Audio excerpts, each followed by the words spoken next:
Hey y'all, my name is Wyatt. I started my career in workforce development with the state of Kentucky in 2010. That experience ignited a deep passion for manufacturing within me. I started this show hoping to raise more awareness around the bright outlook manufacturing careers have. Join me as I sit down with some of the manufacturing industry's most successful changemakers and learn how they're partnering people with technology. It's time to give people more meaningful work. This is Workforce 4.0. 4.0. We are so excited to have Patrick Tobin with us today. Pat, you are the president of Han-Tek, and that is a really cool company that is doing awesome things right now. Of course, you all are also members of the AV community, so I'm sure we've run into each other at Automate and other trade shows along the way. But Pat, for those that are maybe not as familiar with your amazing background and experience, let's clue them in a little bit. Tell us about yourself. Sure. So we'll try and keep it to hand tag what I've done here. Honestly, that's kind of been a lifelong journey for me. My family has been a part of it for about 30 plus years now, and Han-Tek is a 65-year-old company.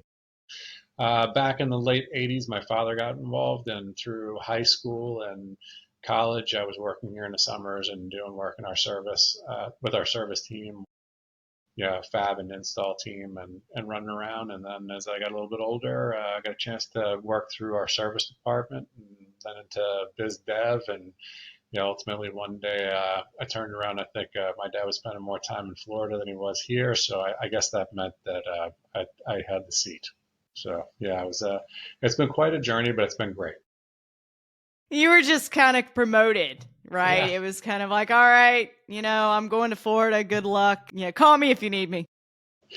Yeah, it was, fortunately, I think I'll take it as a compliment that, he was comfortable enough that, along the way, I guess I was making good enough decisions that, it gave him a little bit of comfort to go down. And fortunately for me, he's still in here, up here in New York in the summers, and a good consultant for me to talk to and really get some insight and perspective. Whenever I think I'm running into something that I've never seen before, I can always count on asking him a question or two, and usually it's not so new. Absolutely. Yeah. And, we talk about tribal knowledge on this show a lot. And that's got to be one of the very best living examples of tribal knowledge, right? Being able to go back and still have that resource to lean into. So that's fantastic. And I love that this is a family oriented venture for you. You've been with Han-Tek for 10 years, over 10 years now? Oh, geez, no. Probably, my first thing I ever did was probably in 1990, 90, Gosh. 91, something along those lines. So yeah, hopefully I'm not showing it in my age, but it's been a while. Not at all. Not at all. I think you're pulling it off pretty well, Pat. So I don't think you've got to worry about that at all. But you are very tenured with that company. And over the past, several decades of your experience with Han-Tek, what is something that you're most proud of? I think overall it's the team that we've put together here, and the culture that we built. And really, I always take the position that I'd like to have people better, smarter than myself around me to put in roles where they can make a difference. And we try and do that with our divisional managers and our senior management team, and try and promote the idea of them doing the same for their resources. I don't expect that I'm as good an engineer or a salesman or a marketer or a back office manager as any of the people that are doing those jobs here. We try to work together with each other and make sure it's a good environment for everyone. So, I think that that's hopefully bled through to the rest of the organization, and that kind of family culture that comes with it, and counting on each other. And if somebody has something going on that they need to address that's outside of the office, that we can all step up like you do in a family and help each other out to take care of what needs to be done while they address those issues. I'd say on the whole, that's really probably what we're most proud of. The results hopefully follow with the talent and with the culture. And hopefully our customers are sensing that and feeling that. I love that. I think that, when you have a great company culture, it kind of bleeds through everything in your operations, right? So whether that be sales or whether that be leadership or whether that be, any of your departments, even your production, it's going to bleed over into that. Was that kind of culture existing, or was that something that you maybe had to tweak and improve over the years? Well, I think everything's always continuous improvement, right? But I think the fundamentals were, as I had an opportunity to work under my father for a long time and watch him as he was operating in my capacity. And I think the fundamentals of what we believe in are the same. Yeah, there was certainly a learning curve for me as, you want to look at your predecessor and certainly in my case, my father, and you try and emulate. A few years into it, you realize that your skill set's slightly different than his, and you start manipulating how you achieve your goals and how you look at your performance based on the skill set that you have versus what your father or whoever you're trying to model as your mentor might have. You try to do the best you can with that. The fundamentals, the ethics, the morals, the values are all still the same, but probably has a different feel to it. Yeah, absolutely. I could see that. Was there anything that you walked in and you were like, this is, we've got to change this, or any kind of situations that came up like that, like over the years, and you were thinking back and you're like, man, we gotta step up. We got to change something. We've got to, apply that continuous improvement idea to our culture. Yeah, I mean, I think to me that's been it's evergreen in the automation world, right? So that's where we live, materials handling automation, and you go back to the early days before my father got involved, and Han-Tek was what you might consider a true materials handling distribution company. Safety mats and rack systems and stick conveyor and packet choice and that sort of thing. Over the years, we changed and we grew and moved into industrial robotics and automation. And then, the biggest thing where you kind of looked at it and said, geez, we really got to change was, New York State. When I was growing up, we used to be able to do all of our business on 90 and 81. And for those of you who aren't from New York State, that's the throughway going east and west and north and south. You really didn't have to leave New York State. We had most of the Fortune 500 manufacturing companies right here. There was a ton of work. But as we continued to operate, and a lot of those companies moved south and moved west and to other places, we needed to pivot to a slightly different model and be able to address their needs in their new locations. My family's here. We'll continue to be here. We're rooted here, and we try and do as much business in New York as we can. Realistically, we have to take a lot of flights to our customers and to get to where we need to go. And it also changed a little bit of the type of solution that we were getting into, from those original roots of being kind of a distribution company. That went away probably in the 70s, early 80s, and you started to get into more of the automation and value add systems, and that continued on through the mid 2000s, early 2010s, where we really developed into that software side of things and into the automated storage and retrieval and queuing and full product transportation and movement throughout the process. So you really had to change the entire formula for how we were looking at things. Now we're really raw materials in to finished goods out, whatever you're doing to move material around inside a manufacturing, industrial, or distribution facility. So, not really that small component of it anymore, but really what's your holistic look. And we can help you get into Right. a smaller component if necessary, but it was changing in the view on how we were helping our customers. Right. Yeah, absolutely. Yeah, I mean, customers' needs are going to change over the years, inevitably. And then, of course, business needs are going to change over the years. And, growing a business comes with extended reach. What were some things that you did during that time to really make sure that you were growing in the right direction and extend that reach beyond the New York state of mind, if you will? So, I mean, I think what you get into is the sophistication of the solutions. Less dynamic, less sophisticated solutions don't travel as well. The logistics become a challenge. So, what you did end up seeing is the robotic automation, the industrial automation side of things really broke us out and had a much wider geographic reach. And then as we got into the full facility automation and logistics, materials handling, transportation automation, you start to get even further. So, we work all over North America now. We still do focus on the US. That's our core target. But, if our customers want us to look at a facility that they're working in and some other part of North America, we can certainly get into that with them.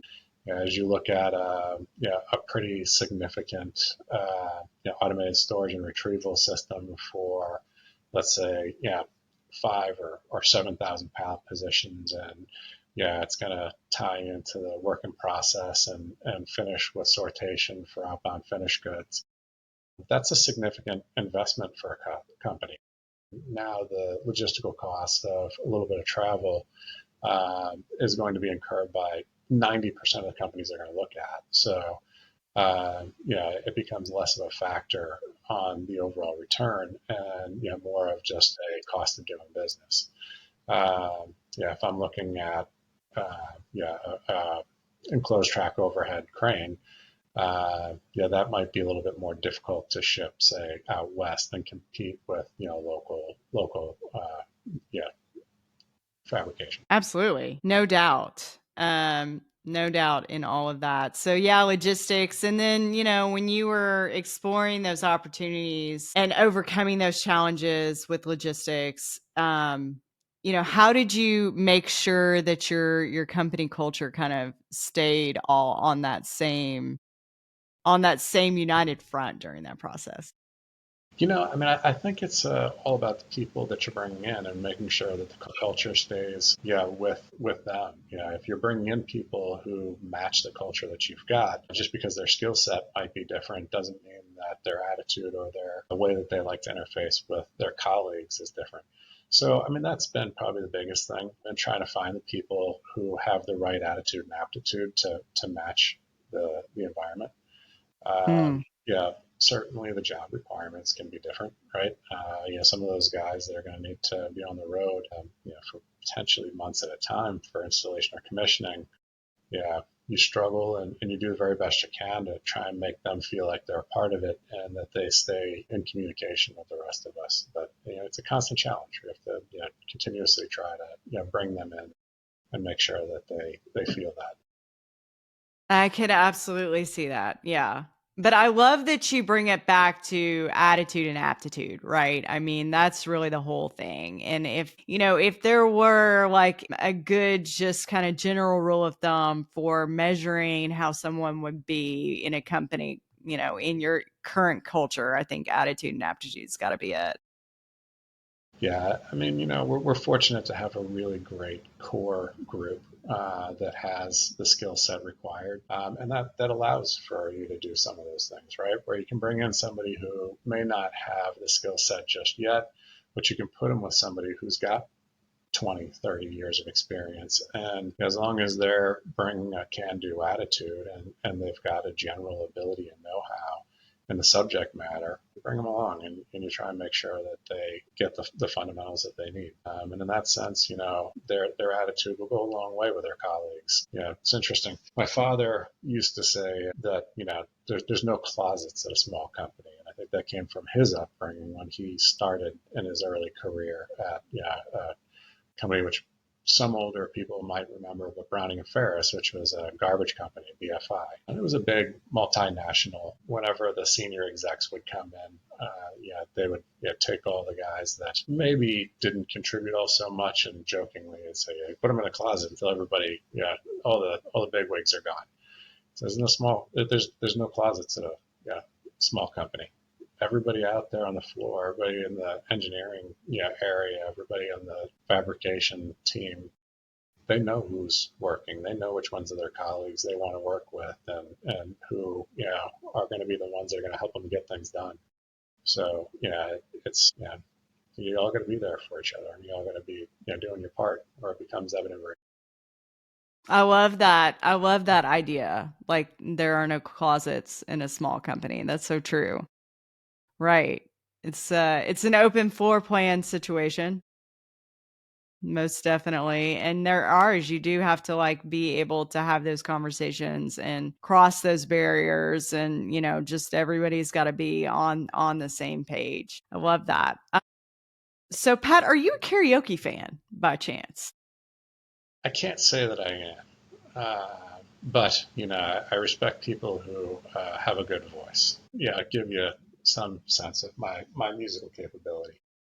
We can all probably remember back to elementary school when you had to have some sort of musical choice, whether it was an instrument or choir or something along those lines. Mm, mhm. Generally speaking, if you didn't have any musical ability, they would throw you in a choir, and then you just had to sing with everybody else. Yeah. When elementary school would have your plays, the choir usually sat on the side, and you'd sing along during those appropriate moments during the play. It was about 2 weeks before the school play when I was in elementary school, and the choir teacher looked at me and she said, it's probably just fine if you decide to mouth the words. Pat, that's terrible. So yeah, nobody ever generally really wants me to sing. It's not a heavy request. You all were all in elementary though. That's not like you all are like, I don't see any major pop stars, running around at these school functions at 6 and 7 and 8 years old. No offense. But I mean, It's been over 40 years. I've gotten over it. that's terrible. Well, if you were happening to think about maybe going out and doing karaoke, what would be your go-to karaoke song? Or you can even just give me your favorite song if that's what you want to do. Well, I'd say if we were going favorite song, it would probably be something that ran in the 90s grunge era, which was kind Nice. of my time. Nice. But if we were going karaoke, say, there were a few of my high school friends that used to watch Top Gun when we were young. Yeah, I thought fighter pilots were super cool. One of Yeah. them actually did go on to Navy and flew planes for quite a while. But we were convinced that we would watch Top Gun until Goose lived. He never did. But Right. that was the goal. If we were going karaoke, I would probably say "You've Lost That Love and Feeling" by the Righteous Brothers. Oh, that's a good one though. That's a great karaoke song. Good job, Pat. We like that. Thank you. Yeah, We I'll have like somebody that. else sing it, but I'll be up there. I've got you. I've got you. I know every word to that song. We're good. We're straight. Yeah. I will carry that burden for you, Pat. It's a good one. So yeah, well, that's kind of our Workforce 4.0 official welcome wagon, right? But outside of that and outside of the family and the business, you've really grown into like a top level leader. You have kind of grinded and climbed that leadership ladder for a while now. And when it comes to like those coming behind you, I always like to get into these types of questions with guests with your kind of background on the show, because I think there's a large portion of my audience that they also, want to know, like, man, they look at Pat and they're like, I want to be Pat in, 15 years, 20 years. What is your vision for that generation of the workforce though? Because we got a lot of automation coming, a lot of robotics. What do you want to see from your top level view, looking down um, at the leaders coming behind you? It's interesting, and I think probably take in the direction of just those coming up in general, as opposed to necessarily leaders. But I think it applies to them as well. I think the important thing is to find something that you genuinely enjoy and appreciate, and you're good enough at that you can be successful at it, and then find a way to incorporate that into your career. And there's a little bit of a difference there, right? Yeah, I think everybody always says do what you love, and there has to be some sort of ability to go out and make a living and support your family in doing that too. Otherwise, as a podcaster that I listen to every once in a while said, it's just a hobby, and those are great too. But I think most of the guys that I've seen who have been successful they truly enjoy what they're doing. And usually, regardless of where they started, some of our most successful controls engineers started out doing plumbing or electrical. And then they were just so curious that they never liked getting stumped. And when they would run into a problem, they would spend all night looking up what the answer was or how to get around it or how to deal with it the next time. And I think Right. when you've got that personal investment in being successful, then it takes you to that next level. You do get to a point if you're going to try and chase the management side of things where it can't be all of the things that you're doing, but it needs to be a little bit more of okay, how do I fit this into a business platform? And how can we be successful in implementing this concept and executing it from a profitability standpoint? And ultimately, those are the things that are going to be important to those around you, right? Yeah, company can be a great place to work, but if it's not making any money, it's not going to employ anybody. So, you do need to try and figure out the best ways to be successful at doing the things that you're passionate about. And then identifying your people that are there with you and what they're good at and where their seat is in the company and where they can be the most successful, the most satisfied, and contribute the most to the organization. So I guess those are the things that you try and look at and figure out how best to put that puzzle together. Absolutely. Yeah, I love that. I mean, that's great career advice for anyone, any young professional, any seasoned professional out there. Where do you see the role of technology coming into play with the human workforce? Like what do you want? Are you like more of a Skynet person or are you more of like a Not at all. No. not at all? Great for the movie. A great movie, but no, not at all. I'm in the automation world, right? And the things that we can do today are like, Star Trek compared to when I started in the business. Right. It's amazing. And to me, that's just absolutely great for our country. It's great for people. It's great for, workers all around. The involvement of technology has made the work floor so much safer than it ever was when I was young, and certainly going back prior to that. I mean, you look at the old pictures that are, the nostalgia is great, but you see some guys hanging off of iron beams in New York City Yeah. putting up buildings. Yes. That's real world. That's what they did.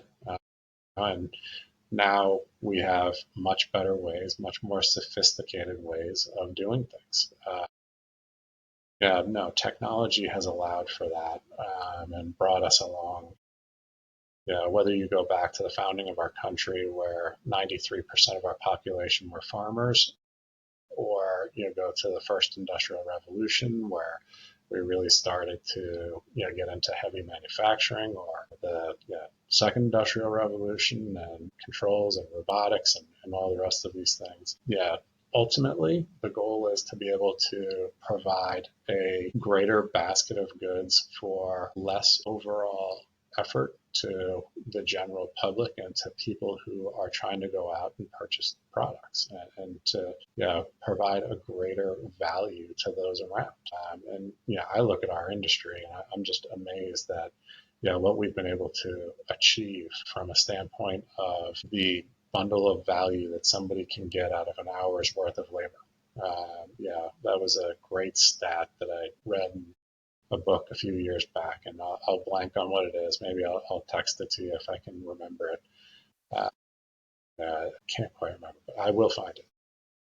Okay. But when you look at that, the amount of effort that would go into earning a gallon of milk versus what it would be today is exponentially less. And Mm-hmm. ultimately, when you look at what our general population is able to have today, then how many people are living so much better than they would have been able to otherwise.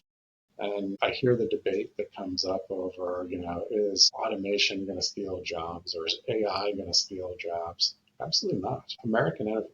Not just American innovation, but innovation, period, will always provide for that. As long as there are some tasks that are now being done by other automation machines, whatever it is, it's all the same thing. Yeah, that gives us more opportunity to think, gives us more opportunity to create, gives us more opportunity to innovate. And as we do that, there will be jobs that are created that don't fit into the pool of things that can be done by the current technology until we get to the point where you're thinking about a Coke and it just pops into your hand automatically. It's always That's wild. there's always going to be room for people to chase down those things that they're thinking about and that add value to their lives. So I definitely am not a Skynet person. Is it possible that the machines all come to life and figure out ways to take over the world? I guess so, but hopefully I won't be around. Right. I just don't. I don't know. I don't see that. I don't see that happening anytime soon. Well, I always like to ask that question, but I definitely That's agree a good with you. question. I mean, humans are not going away. So, Before AI came around, my wife got her MBA, and as she was kicking off her program, I remember having a conversation with one of her professors. I'm not sure she appreciated it, but he kind of started going at me about automation stealing jobs. And we got into this conversation, and ultimately, people that are making that argument don't really have ground to stand on. Not unless you want to go back to everybody farming in their own backyard. Yeah, being able to live off the land themselves.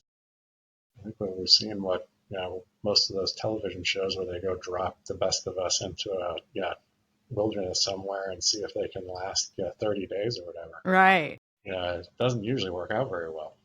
No, We lost the skill no. set probably a couple of centuries ago. Yeah, I'm not doing that. I don't know. Like, I'm just not. I'm not. I'm sorry. I'm sorry if I offended anybody, but I'm not doing that. I like water, right? I I like like my my bed. bed. I like the heat. I like being able to, be able to go to the store and buy a whole bunch of stuff to, take my family skiing or whatever else it might be. Lots of wonderful things that we've got in our lives these days. Right. I don't want to spend 6 hours of my day figuring out what I'm eating and going and hunting that down. Right. That's right. So that's definitely some great points that you make, actually. And I don't think that people think about that because they don't think that they're like, oh, it would be so easy. It's not. No, It's no, I not. wouldn't do really. If you told me I had to go out with a bow and arrow and try and make my own way, it wouldn't go well. No, not for me either, Pat. Don't feel bad. Not for me either. Yeah. Because I mean, and then it would just be relentless. It would be a cycle, right? It would be every day. Every day you would be doing this. It's not like But a that couple. was This that is was not a the hunting trip. This is not like that was it, right? I mean, for sustenance for millennia leading up to this, not to be too philosophical about things, but people woke up at sunrise and they managed to go out and forage enough to be able to survive until they could go to sleep, and then they woke up in the morning and they did the same thing again. And we're very fortunate to live in the world we do today and have the things we do and have the entertainment and the things around us to provide comfort. It's a real we are. testament to human ingenuity. Absolutely. Absolutely, Pat. Yeah. Well, let's change gears here really quick. If you have some capacity to answer another question here today, and I do appreciate your time. But what is one of your favorite customer success stories of all time? Geez. I like to think we do a pretty good job of trying to work with the customer to understand what the applications are and then putting together a solution. So, hopefully when we start a job, it's all pretty well, outlined, and then it just becomes execution. And, more often than not, that's the case. I guess if I had to go with one that stands out in my mind, it's for a company we were working with, and we were putting in an automated storage and retrieval system. And the one that we had used, we were handling about 5,000-pound rolls. And the original design had a pin-based system where we would put pins in the middle of the roll, and then that would go into storage locations. And it was a good solution, but there were complexities. And anytime you've got complexity in an automation system, particularly significant movements or a large number of movements, there's always the greater potential for failure. or eventually some sort of issue to come up. So, one of our solution development engineers had continued to noodle a thought in his head as we were going through it, and we'd already won the job, and we were in the midst of just about to get kicked off and started. And he said, I can't get this out of my head. He's like, we got to at least present this to him. And instead of putting a pin through the roll, he wanted to go in and use a pin-based rack system where the rolls would be put on pins in the rack. And that solution was significantly less complex from a number of movements and from a standpoint of what we had to do with the products that the rolls were moving on. So I said, all right, Julian, we already won the work. This is going to be a little bit of a challenge here, but at the end of it, we all sat down and we said, you know what, this is the right solution. So we finally decided that we had to go back to the customer and tell them that we thought it was the wrong solution and that we needed to move and we needed to do it a different way. This was greeted with a fair bit of skepticism. And a final question as we were kind of wrapping things up. All right, great. So you came up with another solution. How much more is this going to cost us? Not that anybody's ever concerned about money. That was kind of thing. How much more do we have to pay? Right.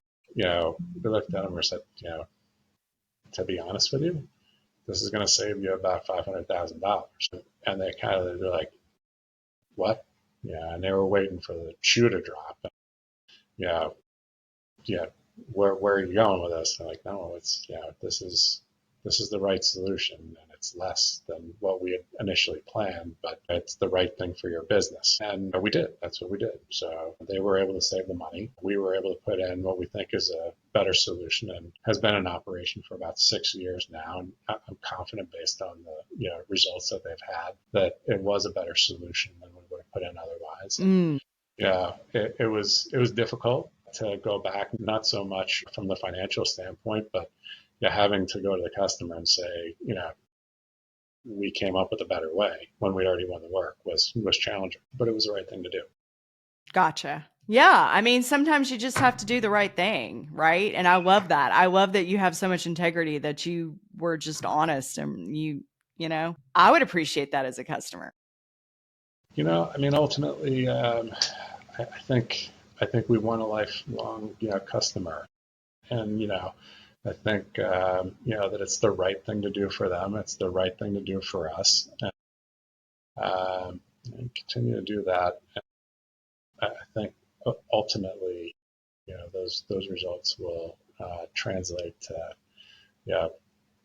better performance. I love that, Pat. Yes. And that is a great lesson in that. Always do the right thing. Well, Pat, I really appreciate your time today. It's been a blast having this conversation with you. For everyone that is listening that's out there, what's a good point of contact? Probably my email address would be the best way. Tobin at Han-Tek, HAN-TEK.com. Or I'm always on LinkedIn. Sometimes I get a little bit busy and I'm not as attentive to it as I should be, but I try to be there. So you can find me in either spot. Excellent. Well, thank you so much again, Pat. I appreciate you. For everyone that is in the audience listening today, make sure you give Pat a follow. Pat, where all are you going to be this year, trade show wise? Like event wise? Better question for Michael Marseglia, our CRO. As I've gotten a little bit older and I've got a family of my own, I do less of the trade shows myself. Although I did get out to Automate this year with Michael, nice. And I will occasionally make my way out. So we'll see. Pack Expo, Automate, all good shows. I think my wife was just actually out at the NBWA, the North American Beer Wholesalers, so I think she probably saw some of our colleagues out there. But we'll see. I'll try to keep updated on LinkedIn with where I'll be. Absolutely. Well, thank you, Pat. Thank you for everyone listening in today. We appreciate all of you, and we will see you next time on Workforce 4.0. Thanks.